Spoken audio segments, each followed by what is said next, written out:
Narayankoti temple and adopt a heritage project के regarding discuss करेंगे इस लेक्चर में। ये रिसेंटली न्यूज में है। नारायणकोटि टेम्पल उत्तराखंड में है और ये अडॉप्ट ए हेरिटेज प्रोजेक्ट एक स्कीम है, इसके अंदर ये डेवलप किया जा रहा है। ये है नारायणकोटि टेम्पल जो उत्तराखंड में है। पहले इस स्कीम के बारे में डिस्कस करते हैं, फिर इसके टेम्पल के बारे में डिस्कस करेंगे।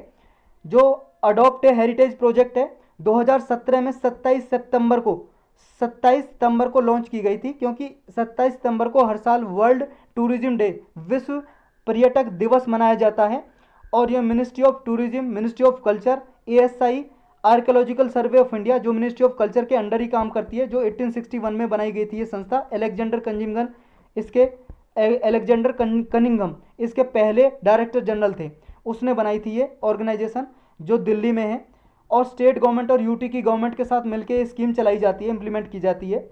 यानी कि जिस भी स्टेट में, यूटी में कोई भी मोनूमेंट्स है, कोई भी मंदिर है, मस्जिद है, कोई भी गुरुद्वारा, उसको डेवलप किया जाता है इस स्कीम के अंदर, ताकि वहाँ ज़्यादा से ज़्यादा टूरिज्म बढ़े, यानी कि टूरिस्ट देखने के लिए आए। इसका टारगेट क्या है?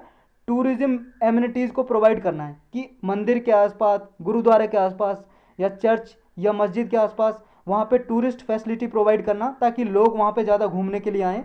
इसका इम्प्लीमेंटेशन किया जाता है on the basis of tourist footfall, यानी कि अगर जहाँ पे ज़्यादा टूरिस्ट देखने के लिए आते हैं तो वहाँ पे कोई भी प्राइवेट या पब्लिक कंपनी इस स्कीम के अंदर एक मोनूमेंट्स को अडॉप्ट कर लेगी। इस मोनूमेंट्स को जब अडॉप्ट कर लेगी, मान लो कोई कंपनी है प्राइवेट या पब्लिक सेक्टर कंपनी है, कोई गवर्नमेंट की कंपनी है या कोई इंडिविजुअल, जब इस मान लो ये नारायणकोटि टेम्पल अडॉप्ट कर लिया, तो ये जिस भी आदमी ने किया है या जिस भी कंपनी ने किया है उसको बोलेंगे मोनूमेंट मित्र हो जाएगा। और ये इनिशियल 5 ईयर्स के लिए वहाँ पे डेवलप करेगा। तो ये सिलेक्ट किया जाता है, एक ओवरसाइट विजन कमेटी होती है, ओवरसाइट एंड विजन कमेटी। इसके चेयर कौन करते हैं? इसको टूरिज्म सेक्रेटरी होते हैं और एक कल्चरल सेक्रेटरी होते हैं। ये सेक्रेटरी मिनिस्ट्री ऑफ कल्चर और मिनिस्ट्री ऑफ टूरिज्म के अंडर काम करते हैं। तो ये सिलेक्ट करते हैं कौन कौन से मोनूमेंट मित्र होंगे, मतलब कौन कौन किसको ले सकते हैं, ये सिलेक्ट करते हैं। मतलब मोनूमेंट मित्र को तो सिलेक्ट करेंगे। अब मोनूमेंट मित्र मान लो कोई कंपनी सिलेक्ट कर ली कि भाई साहब आप कौन सा मंदिर मस्जिद कौन सा अडॉप्ट करना चाहोगे जहाँ पे फैसिलिटी डेवलप करोगे। तो इसमें कोई बिड नहीं होती, कोई फाइनेंशियल बिड नहीं होती। जैसे बोली लगा दे ना, बोली लगा के कि मैं इस मंदिर की बोली लगा के लूँगा कि मैं 5 करोड़ रुपए खर्च करूँगा, मैं 10 करोड़, तो उसको ही दे देते हैं कि आप खर्च करो, यहाँ पे फैसिलिटी डेवलप करो।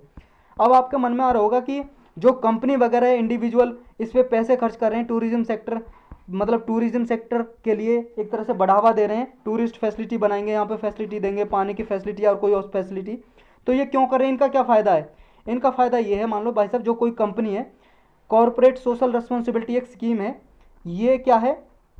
इसके जरिए कोई भी कंपनी के पास पिछले पास्ट में 3 साल का जो भी एवरेज बेनिफिट है, प्रॉफिट है, उसका कुछ परसेंट यानी कि 2% बेनिफिट खर्च करना होता है वेलफेयर के लिए, लोगों की भलाई के लिए।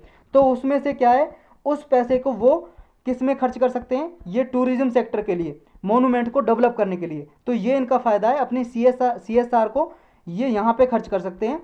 तो ये भी एक तरह से वेलफेयर हो जाएगा जब ये मोनूमेंट्स वगैरह ऐसी विरासत वाली चीज़ों को डेवलप करेंगे, मोनूमेंट्स को, मस्जिद वगैरह या किसी टेम्पल वगैरह को डेवलप करेंगे। कुछ ऐसी और भी रिलेटेड स्कीम है, जैसे ये है अडॉप्ट ए हेरिटेज स्कीम, जिसमें टूरिज्म सेक्टर पे जोर दिया जाता है, बढ़ावा दिया जाता है। जैसे देखो अपना देश है, आइकॉनिक टूरिस्ट साइट है, स्वदेश दर्शन है और एक प्रसाद स्कीम, इसके बारे में स्पेशल लेक्चर लेके हम पढ़ चुके हैं। अब ये नारायणकोटि जो टेम्पल है इसके बारे में डिटेल से पढ़ लेते हैं। ये टेम्पल देखो एक ग्रुप ऑफ एंशियंट टेम्पल है, बहुत सारे टेम्पल हैं यहाँ पे। लगभग जो रुद्रप्रयाग गौरीकुंड हाईवे है यहाँ पे उत्तराखंड में, वहाँ पे गुप्त काशी जगह है, उससे 2 किलोमीटर दूर ये टेम्पल एस्टेब्लिश है, बना हुआ है। और ये पूरे कंट्री में, हमारी कंट्री में एक ओनली प्लेस है जहाँ पे 9 प्लेनेटरी टेम्पल हैं, मतलब 9 ग्रह के अलग अलग टेम्पल बने हुए हैं। देखो अब तो वैसे 8 ही ग्रह हैं, पहले प्लूटो भी एक ग्रह था, वो निकाल दिया 2006 में ग्रह की कैटेगरी से। अब इसको छोटा ग्रह समझा जाता है, ग्रह नहीं समझा जाता, प्लानिट यानी कि स्मॉल प्लानिट समझा जाता है। तो लेकिन यहाँ पे 9 के 9 ग्रह जो पहले थे उसके नाम पे यहाँ पे सिंबल पे टेम्पल बने हुए हैं। जैसे मान लो बुद्ध टेम्पल, ऐसे शुक्र टेम्पल, मंगल टेम्पल, ऐसे बने हुए हैं यहाँ पे। और ये लक्ष्मी नारायण को डिवोटेड है, मतलब लक्ष्मी नारायण भगवान है उसको डिवोटेड है। और इससे पांडवाज भी एसोसिएटेड है, जो पांडव थे ना, भीम, युद्ध, दुर्योधन, अर्जुन, नकुल, सहदेव, इनसे भी एसोसिएटेड है। यहाँ भी मतलब इनकी मूर्ति वगैरह मिलती है इनमें। और ये ऐसा माना जाता है 9वीं सेंचुरी में बनाए गए थे, कंस्ट्रक्ट करे गए थे। और भी इंपॉर्टेंट प्लेस हैं उत्तराखंड में, जैसे चार धाम, जो चार धाम की यात्रा होती है वो कहाँ पे प्लेस हैं उत्तराखंड में, जैसे गंगोत्री जहाँ से गंगा निकलती है, यमुनोत्री जहाँ से यमुना निकलती है, बद्रीनाथ ये है जहाँ पे रिवर अलकनंदा, और जहाँ पे रिवर अलकनंदा उसके बैंक पे यानी कि किनारे पे एस्टेब्लिश है, बना हुआ है बद्रीनाथ।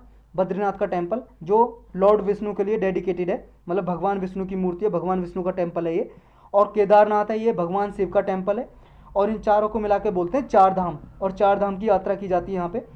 चार धाम परियोजना चलाई गई जिसके अंदर ministry of road transport highway यहाँ पे रोड वगैरह से कनेक्टिविटी बना रही है कि चारों धाम को कनेक्ट किया जा सके, ताकि जो भी मान लो तीर्थ यात्री जाते हैं यहाँ पे मतलब यात्रा करने के लिए उनको कोई प्रॉब्लम ना हो। एक हेमकुंड साहिब है, इस हेमकुंड साहिब को गुरुद्वारा श्री हेमकुंड साहिब जी भी बोलते हैं। ये वर्शिप प्लेस है सिख कम्युनिटी के लिए, सिख धर्म के लोगों के लिए, चमोली डिस्ट्रिक्ट में है ये। यहाँ पे गुरु गोविंद सिंह जी के लिए डेडिकेटेड है गुरुद्वारा। 10th गुरु थे, आप सबको पता है, 10वें सिख गुरु थे गुरु गोविंद सिंह जी। और 10म ग्रंथ, एक ग्रंथ है, किताब है जिसमें गुरु जी ने, गुरु गोविंद सिंह जी ने खुद लिखा था इसके बारे में। और यूनेस्को वर्ल्ड हेरिटेज साइट भी है किसमें, उत्तराखंड में, जैसे वैली ऑफ फ्लावर, ये भाई साहब नेशनल पार्क है यहाँ पे, नंदा देवी नेशनल पार्क है, ये यूनेस्को वर्ल्ड हेरिटेज साइट है। और जिम कॉर्बेट नेशनल पार्क जो इंडिया का सबसे पुराना नेशनल पार्क है, ओल्डेस्ट नेशनल पार्क, सबसे पहला नेशनल पार्क, वो भी उत्तराखंड में है। और एक यहाँ पे फेमस राजा जी टाइगर रिजर्व भी है। तो इस कुछ इंपॉर्टेंट प्लेस थे उत्तराखंड के।